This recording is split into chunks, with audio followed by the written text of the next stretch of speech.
আয়ার কিচেনে আমার সকল ভিউয়ার্সদের জানাই অনেক অনেক শুভেচ্ছা। আশা করি সকলেই ভালো আছো। আমিও খুব ভালো আছি। আর তোমাদের সাথে এরকম নিত্য নতুন রেসিপি শেয়ার করে আমার খুবই আনন্দ লাগে। তোমরা কমেন্ট করে জানাবে আমার রেসিপিগুলো কেমন লাগছে আর কিসের ওপর ভিডিও দেখতে চাও, সেগুলো আমাকে কমেন্ট করে জানাবে। আমি চেষ্টা করব সেই ভিডিওগুলো তোমাদের সামনে নিয়ে আসার। আজ আমি আপনাদের সাথে কলজে ভ্যাপসার তরকারি করে দেখাবো, তো আপনারা দেখতে থাকুন। আর রেসিপিটি করার জন্য যা যা লাগছে তার সমস্ত আমি সব কিছু নিয়ে নিয়েছি। এখানে আধা কিলো কলজে ভ্যাপসা আছে, আর মাঝারি সাইজের দুটো আলু দিয়েছি, আর পেঁয়াজ 3টে দিয়েছি, কাঁচা লঙ্কা নিয়েছি 3টে। আর এখানে সমস্ত বাটা মশলা আমি ব্যবহার করছি। এটা জিরে বাটা আছে, আদা বাটা, আর এটা গরম মশলা বাটা, এটা গোটা ধনে বাটা। তো এখন চলুন তরকারিটা শুরু করি। হাঁড়ি গরম হয়ে গেছে, এখন দিয়ে দিচ্ছি তেল। তেল গরম হয়ে গেছে, এখন দিয়ে দিচ্ছি পেঁয়াজ কুচি,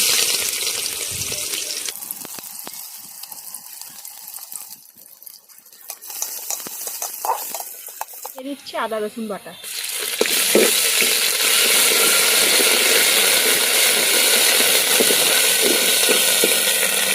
দিয়ে দিচ্ছি কলজে,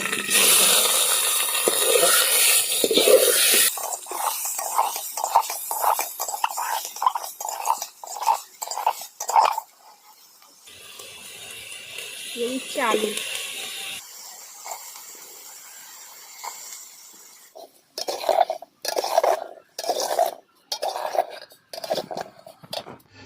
দিয়ে দিলাম স্বাদ মতো লবণ,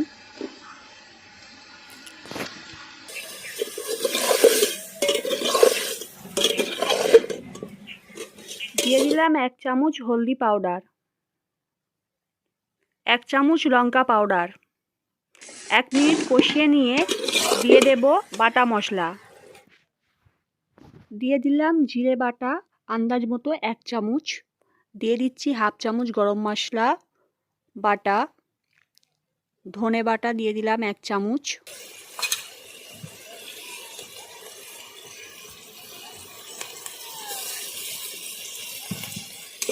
ভালো করে মশলাটা কষিয়ে নেব।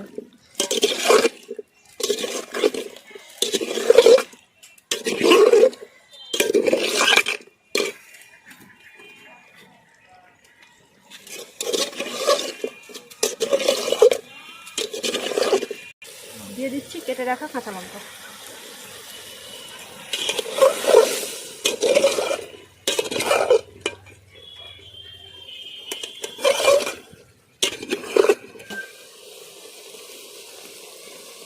অল্প অল্প করে পানি দিয়ে কষতে থাকবো।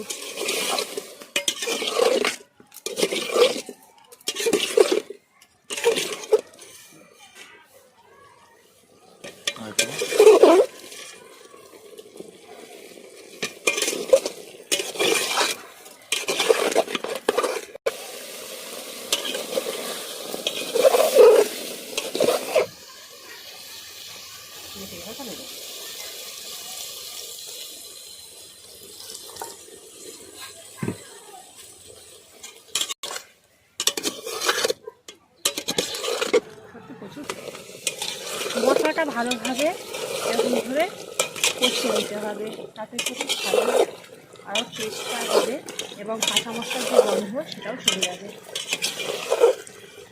দেখতেই পাচ্ছেন কালারটা কত সুন্দর, আর খেতেও দুর্দান্ত টেস্ট।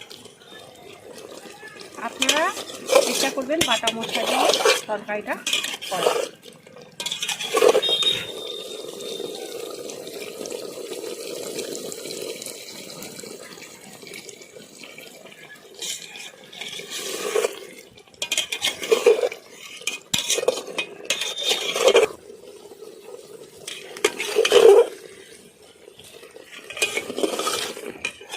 তরকারিটা আমার ভালোভাবে কষানো হয়ে গেছে, মশলাগুলো খুব সুন্দর একটা স্মেল বেরিয়েছে। এখন আমি পানি দিয়ে দিচ্ছি সিদ্ধ করার জন্য। তরকারিটা কষাতে আমার 15 মিনিট সময় লেগেছে। এখন ঢেকে দেব। ঢাকা দিয়ে আমি 7 মিনিট ভালোভাবে ফুটিয়ে নিয়েছি। তরকারিটা ভালোভাবে ফুটে গেছে। এখন প্রেসার কুকারে দিয়ে 2টো সিটি দিয়ে নেব সিদ্ধ করার জন্য।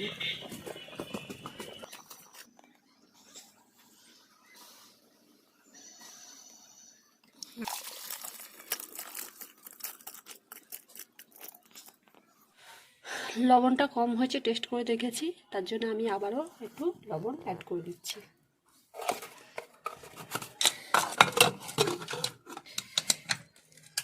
আর 2টো সিটি দিয়ে নেব।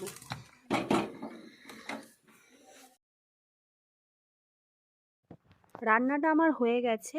এখন আমি এর মধ্যে সামান্য পরিমাণ ঝোল রেখেছি, কারণ আমার শাশুড়ি মা একটু ঝোল খেতে পছন্দ করেন, সেই কারণে আমার শাশুড়ি মায়ের জন্য এখন তুলে নিচ্ছি। যারা ঝোল পছন্দ করেন তারা এই পর্যায়ে পরিবেশন করে নিতে পারেন, আর আমি ঝোলটা পছন্দ করি না, যার কারণে এরপরে একটু ঝোলটা আমি মাখো মাখো করে নেব বা টানিয়ে নেব। আর এটা আপনারা ভাত, রুটি অথবা পরোটার সাথে পরিবেশন করতে পারেন।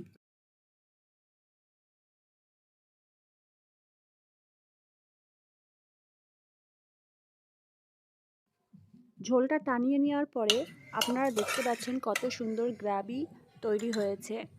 তো আমি এখন পরিবেশন করে নিচ্ছি খাওয়ার জন্য।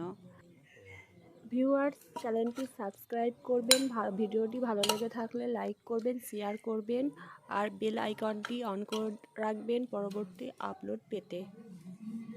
থ্যাংক ইউ ভিডিওটি দেখার জন্য।